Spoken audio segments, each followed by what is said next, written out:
Alrighty, welcome back to another episode of your Nashville Predators Franchise Mode. In this episode, we're going to be continuing with the Year 1 simulation. So we're going to be completing the off-season, so the NHL entry draft, and the NHL free agency period. Last episode was expected. We missed the playoffs. We didn't do that well, but you know what? We offloaded some of those expiring deals and got some assets for them, and I think we're going to be looking good in the future. So going to the draft, we're probably going to draft the defenseman depending on where we land, where our draft pick lands. Congratulations to the Carolina Hurricanes, by the way, on winning the Stanley Cup in year number 1. But looking ahead at the draft, we have the 6th overall pick. So we dropped down twice. That's not ideal. Columbus. Damn, Columbus. Toronto's probably regretting that trade. Toronto's definitely regretting that trade, whatever trade they made there. Looking at their retired players, Marian Hossa, Henrik Zetterberg, Marian Gaborik, Zdeno Chara. Some big names there, but names that are to be expected, except for Zdeno Chara. Big Z's not retiring anytime soon. But that sucks. Zdeno Chara's a good player. Looking ahead here, we got the goalies. No one expiring there, as usual. Doesn't usually happen. I don't think we have any coaches expiring from our main squad, at least. Moving on, we're going to the draft now. I don't bother with the draft interviews. I find they're a bit of a waste of time. That's just my humble opinion. But we'll see. We'll see what happens. I'm pretty excited for this draft. It's going to decide our future going forward. Depending on what we pick, that could impact the future of our team, right? So, looking at our team, we have a pretty solid decor. We have Matthias Ekholm, we have Roman Josi, we have Dante Fabro, right? Those are some pretty good defensemen. But Matthias Ekholm's pretty old, so maybe drafting a defenseman might be a good idea, but we'll see. We'll see what's available. Dylan Guenther looks pretty good, but he's taken by Arizona. So now looking ahead on our draft pick here, we know Simon Edmondson's a medium elite, right? So that would be a good pick, but there's also Luke Hughes, who we know is a medium elite as well. He's younger. In real life, he went 4th overall, I believe, to New Jersey. I believe it was 4th. I know he went back to New Jersey with his brother. Lysell would be a good pick, but I think he's medium 6. So we're probably going to take Luke Hughes. I like the idea of taking Luke Hughes. He's 1 year ETA. We don't need him next year. We don't want him to come in next year. We want him to come in the year after, because we already have a pretty solid decor figured out. So we're going to wait to use him, right? So I think we take Luke Hughes here. I like Simon Edmondson, but Luke Hughes looks like the better pick. Better offensive potential, in my humble opinion. Not a big difference. 2 overall points. Luke Hughes had way more points. He's probably going to grow faster in that worst league. Look at his puck skills, unreal. So I like that. I like that pick for us. Luke Hughes is looking pretty good. Simon Edmondson, more physical, but we want a good puck moving defense. We want points. So let's move on. Or actually, let's see what draft picks we have first. So looking at our draft picks, 35th is our next overall pick, then 66th. So let's see what's available to us. See if there's any steals available. So let's see if there's any steals available here. Not looking like it. Yeah, Walston would be a good pick, but we've already had him in a few series, so probably not going to take him here.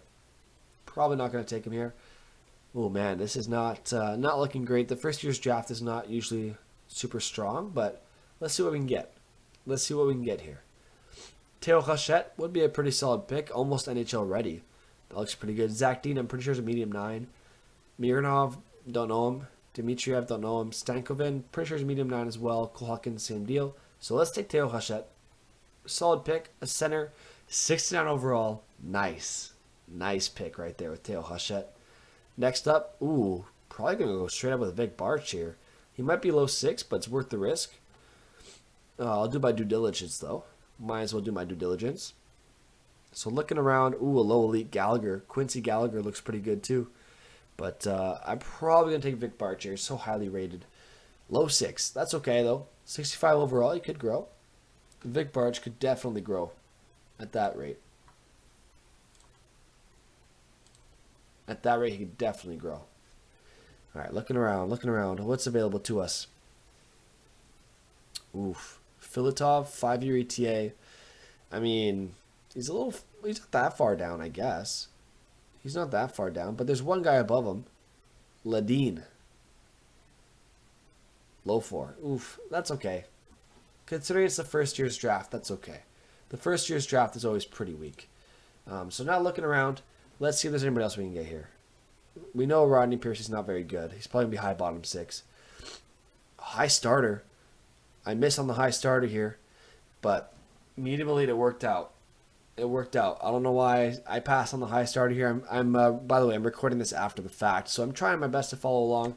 I guess it worked out. I got Euro Baker anyway, but for those of you who don't know who weren't live, my mic cut out at one point in the stream for no reason.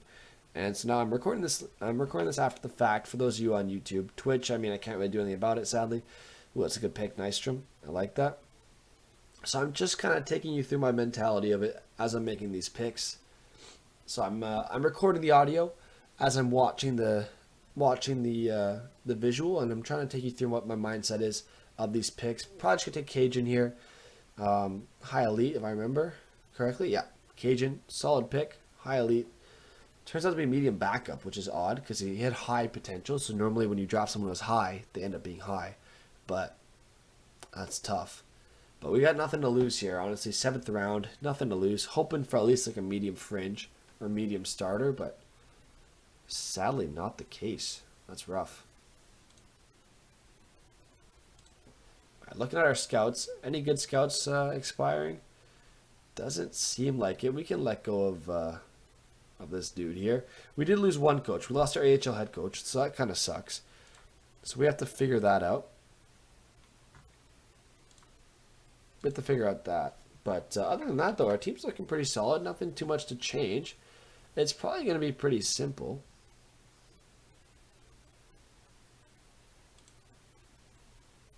It's probably going to be pretty simple. So UC Saros is a good extension. I don't see why we wouldn't sign that. I'm probably doing the 85% trick right now. It's a good trick to use when you're doing signings with someone who wants to re-sign with you. You just multiply the amount they're asking for up there by 85%. It works pretty well. We're dropping these guys. They're not going to make it, sadly. Eli Tolvanen, we're going to have to re-sign some guys here. Dante Fabro, I'd much rather lock him up long-term, if I'm being honest. But, yeah, I'd rather lock him up long-term. He's a low, not low. He's young, and he's a medium elite. So you want to lock those guys up long-term. Definitely lock them up long-term. Ooh, this is good.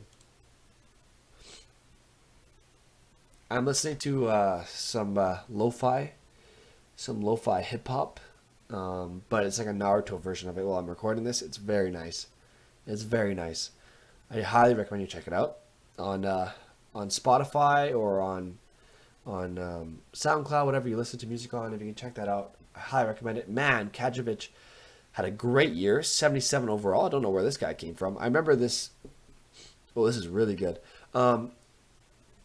I remember recording this, or when I was recording this or filming this, whatever you want to call it, I remember being shocked. Like, where did this Kajovic guy come from? Like, I never heard of this dude, and he's 77 overall, 20 years old. Like, that's unreal. Hopefully I utilize him properly, because it's been a week since I recorded this, I'm pretty sure. Maybe not a week, but it's been a while since I recorded this episode on Twitch. And I'm not sure what I do with Kajovic. I hope I utilize him properly. But we'll see. We'll see what happens. Just dropping off some of these really bad contracts or some of these like terrible roster players that aren't going to cut it. Nashville had a lot of these players for whatever reason. I haven't had a team that's had this many just bad players that aren't going to make it and waste a spot.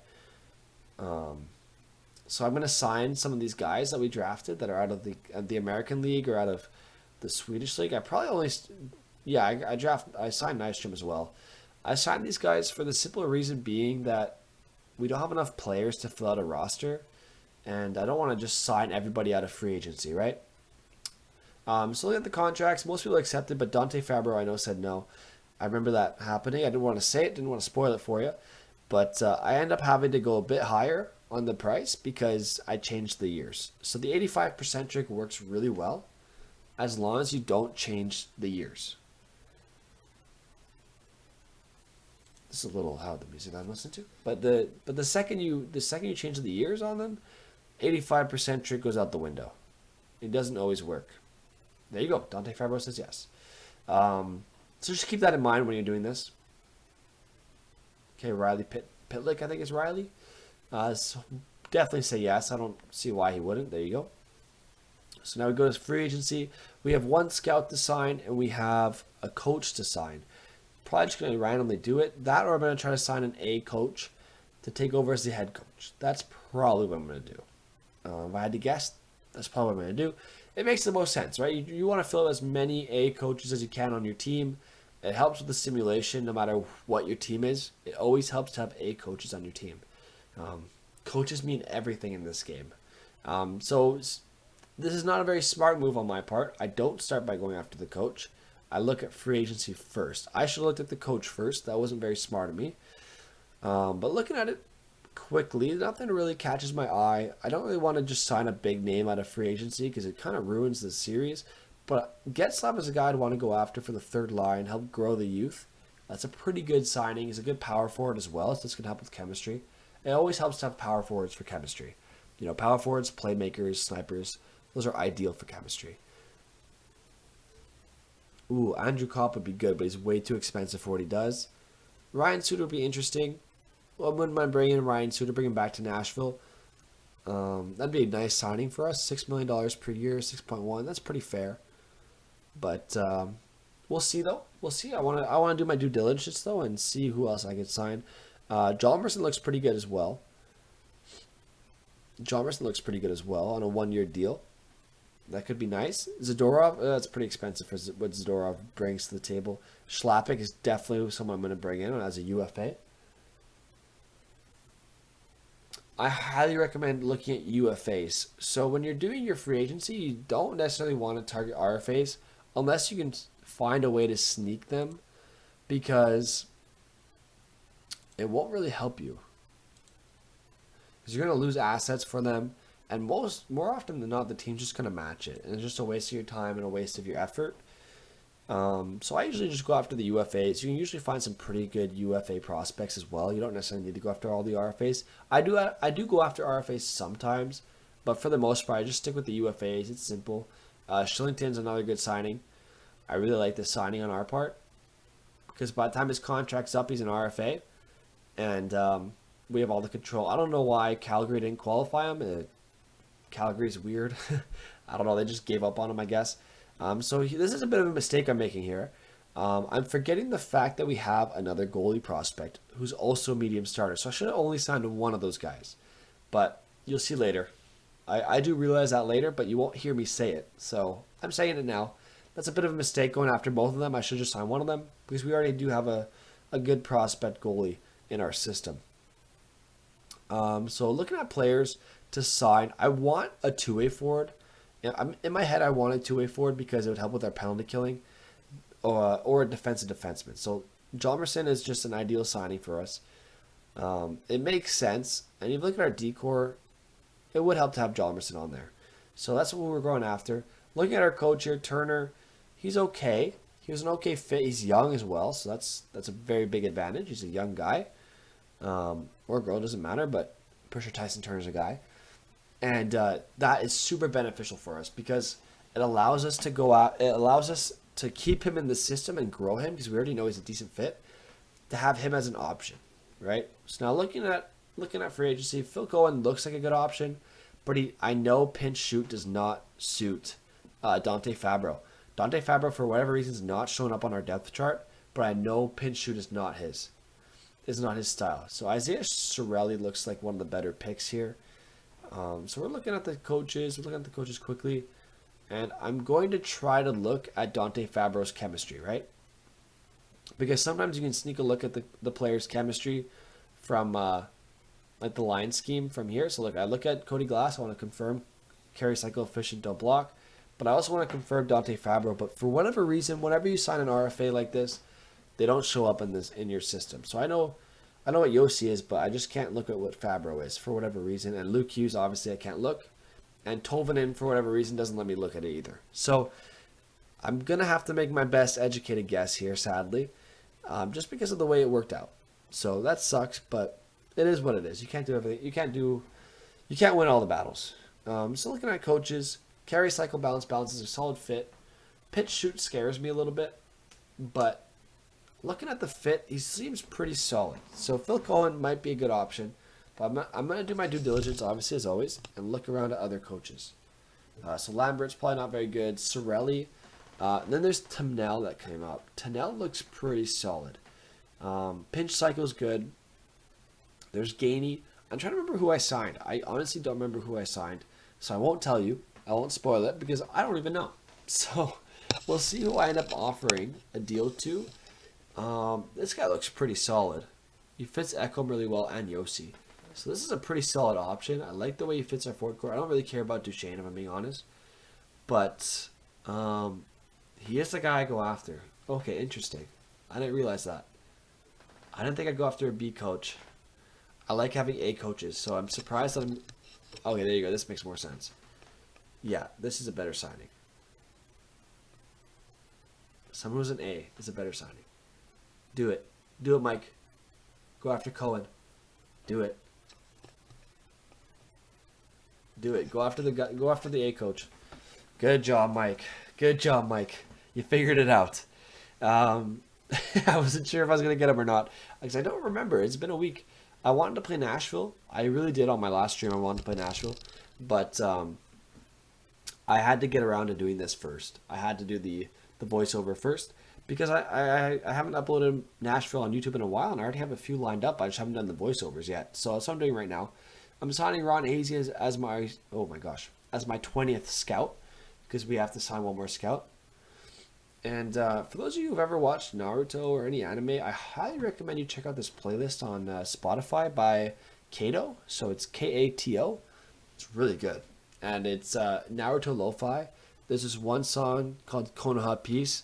And it's, if you've ever watched Naruto, you know the Konoha Peace sound. You know what you know what it would sound like as soon as you heard it.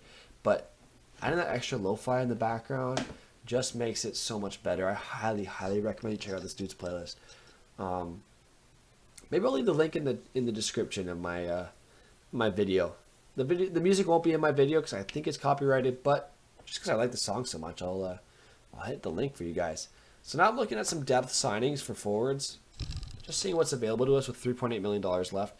Probably gonna go with Nick Foligno here on a 1-year deal, kind of like a show me contract. See what he has to offer us. There you go, Nick Foligno. Welcome aboard. It's a good signing. It's so funny how Getzlav is considered our leading point scorer. That's kind of embarrassing. No offense to our team, but the man's like 35. He's ancient at this point. He's a bald legend, though. He is a bald legend, and that's all that matters. So now looking at the team, Philip Forsberg is a perfect fit for the first line. Cody Glass is not. So I hope I do the right thing. I hope I do the right thing and I play Cody Glass on the second line. I hope I do the right thing and play Cody Glass on the second line and put Duchesne up there. I hope I do the right thing. There you go, Mike. That's the right thing to do. That's the right lineup to have.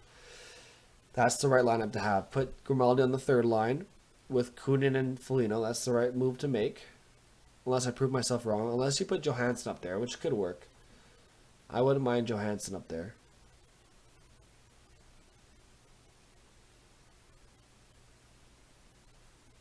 I think the argument is Kunin's younger, so you'd want Kunin to grow.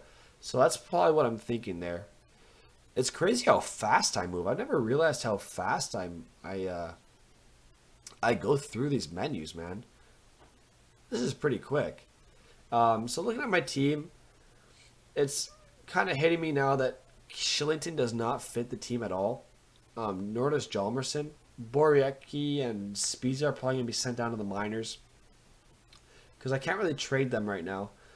I think I can trade Boriecki, but I don't think Spiza is a good trade right now. I forgot that I had Swayman. See, that's who I forgot I had in my system. I forgot I had Swayman. So signing those two young guys is okay. Sure, it's fine, but I don't really need them. You know what I mean? It's kind of a waste. And then if I look at my goalie depth chart, you're going to see I have Connor Ingram as well. So I'm going to go to the minors in 2 seconds here. You're going to see I love that +5. I really love that +5. Having a +5 on your team makes all the difference in the world. Like, if you get a +5, you're guaranteed to be amazing. Josh Hosang grew a lot, and it's kind of breaking my heart that I'm not playing in the NHL, but I don't have much of a choice right now. Same with Kajkovic, I mean. It'd be nice to have Kajkovic play in the NHL as well. So I'm calling him up to test him. I'm doing the right thing. I'm calling the guy up, calling both the guys up to see if they fit the team. So Kajovic, we look, fits the second line. So maybe going forward, he can be a second liner. Yeah, he fits the second line really well. And then Josh Ho-Sang, same thing. So they can both be future second liners for us. Noah Juulsen's definitely going to be playing this year. I love Felipe Myers, though, so I want to keep Felipe Myers. And this is where the Hjalmarsson signing becomes redundant.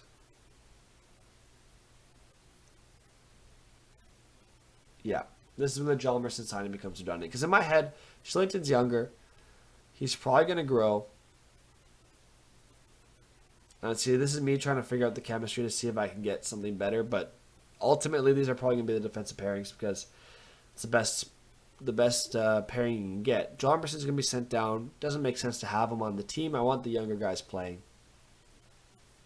And I can't trade Hjalmarsson because that's not really fair, right? It's not really fair. So, no, Mike. There you go. Ho-Sang and Hjalmarsson. There you go. It's kind of sad that I'm sending down an 83 overall defenseman, but it is what it is. You can't do anything about it. Sending down Josh Ho-Sang, Yakov Trenin, and Kajkovic. So that's going to be a very good AHL squad. This squad should be very good. I don't see why they wouldn't be. So now I'm going to look at all the prospects to see who I should play. I know I should play Afanaseyev, but this is where I'm going to run into the problem of goaltending. So Vic Barch is definitely playing on the fourth line or the second line. That's fine. Oliver is not someone I really want playing, if I'm being honest. There you go. Good job, Mike. That's a good line. Schlappig's going to play down there for sure. So Thomas Novak is definitely someone I'm taking out. Doesn't make sense to have him on that line at least. There you go. You're figuring it out, Mike. Making some progress here. So Zach Senyshyn does not really fit this team at all. I'm trying to figure out how to put him on. I should have put him on the first line. Looking back in hindsight, he would have been a good player to have on the first line.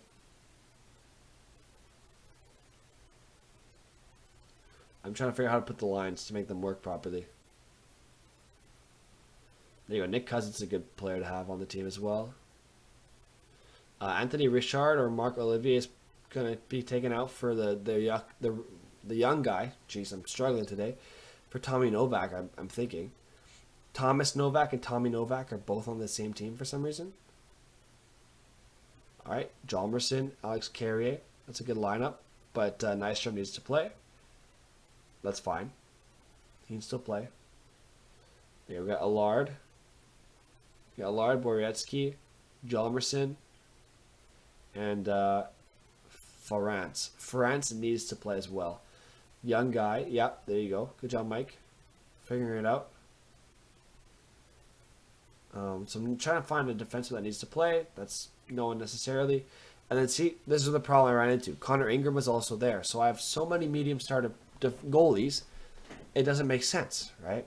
So that's the issue I ran into. I realized pretty quick. So we're going to have to make a goaltending decision soon, but for now it's fine.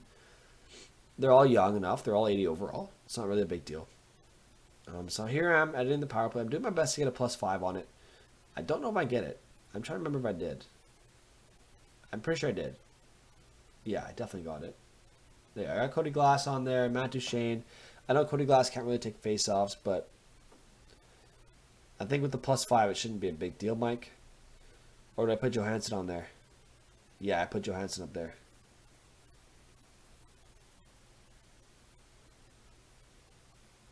Nope. Never mind, I'll leave it. That's fine. I'm perfectly content with those lines. Yossi, Fabro, they should both be on there with Foligno.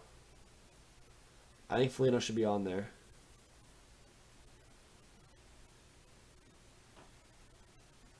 No way I'm taking Yossi out of here.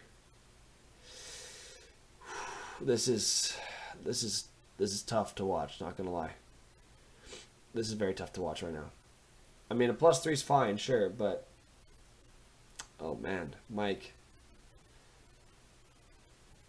Interesting lineup choices.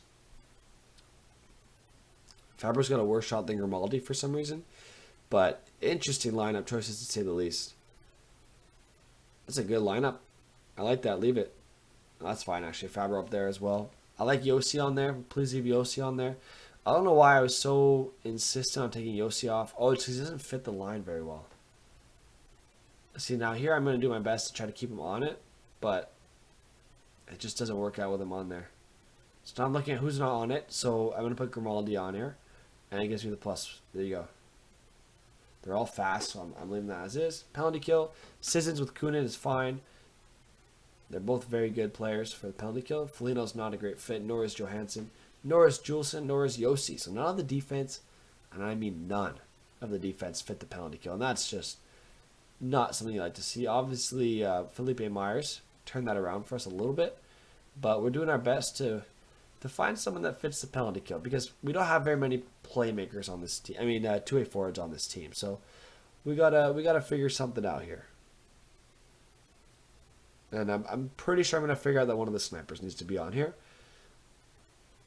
I'm pretty sure I'm going to figure it out eventually. Don't even try, Mike. I know it's going to be one of the snipers. I think it's Tolvanen. Yeah, there you go. Tolvanen figuring it out. Thank you, Tolvanen. He's got great puck skills, so and he's got decent defensive stats too. So he should be fine. The penalty kill with Duchesne, that's fine by me. Maybe he'll get some short-handed goals. I don't mind it. 3-man PK, obviously Kunin and Sissons need to be on there. And then instead of Juleson, we put Felipe Myers, and all's well. Yeah, that's simple. So, yeah, there you go. That's the team. I like the team. It looks pretty solid, if you ask me. The defense is okay. The forward core is looking much better than last year. That +5 really helps a lot. If you look at the team, oh, I like that. I like that move. I'd switch Grimaldi for Fabro, though. In hindsight, I'd definitely switch Grimaldi for Fabro. Yeah, that's fine. Do that, Mike.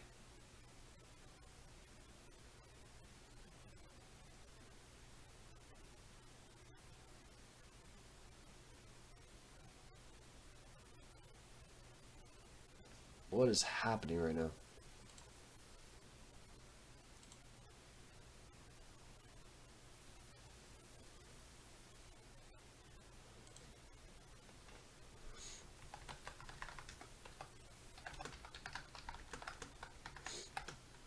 But that's going to do it for this episode of your Nashville Predators GM mode. Hope you guys enjoyed as much as I did. I love making these videos, man. They're so fun. And yeah, that's going to do it for this episode. Hope you guys enjoyed the video. And as always, I'll see you in the next one. I post every day at 4:30 p.m. Eastern Time. If you enjoyed the video, hit that like button. If you really enjoyed it, hit that subscribe button. And I'll see you guys in the next one, all right? Peace.